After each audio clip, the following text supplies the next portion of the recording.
Is it really worth you fixing your car yourself, or hiring or paying somebody you know to fix your car who's not a real mechanic? Towed in after starter replacement. I guess this guy never watched any of my videos. You don't have to take the intake manifold off to do this starter. So I don't know what they did, but hopefully they didn't break the intake manifold. I can't see.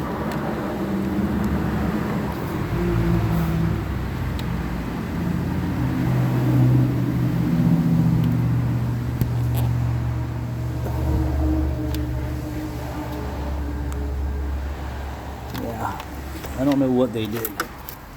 So you see we got smoke coming out of everywhere. This is the brain teaser here.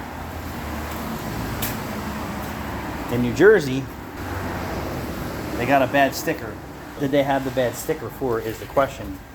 They said they changed the starter because the car wasn't starting. Now the car runs absolutely bad. They obviously had to check engine light here on in New Jersey to get a bad sticker.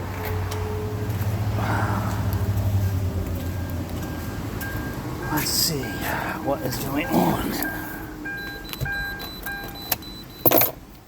Oh, luckily for me, there's inspection paperwork here. See, in New Jersey, they don't care if your car is a death trap or unsafe. Only if it's a registered vehicle. So the reason why this vehicle failed New Jersey State inspection, I don't want to give away everything, just so you can see this, was overall readiness fail. So what happened was either they put a new battery in this or they just cleared the code. Fuel system not ready. So that means that they tried to drive the car through a drive cycle. They thought they drove it far enough to typically duck a drive cycle. So if you clear your codes and you take it right for inspection, more monitors than one won't be ready.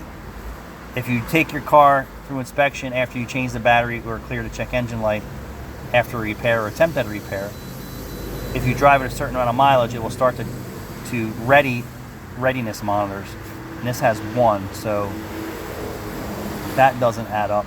When did they go through inspection? The date was 8/18. Today is 9/17. So almost a month ago, they failed inspection. The last place that they had an oil change was the Schlepp boys, Manny, Mo, and Jack. You know, it boggles my mind. Let me see how many miles are on here. 66,732. So just recently at Pep Boys, the oil change stickers for 70,000 miles.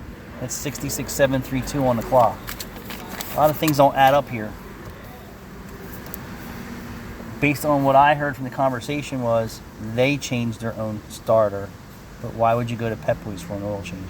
That irks me when the customer comes in for an oil change and then you check this and you check that and he says, yeah, I can do my own filters, I can do my own brakes, I can do all this own stuff.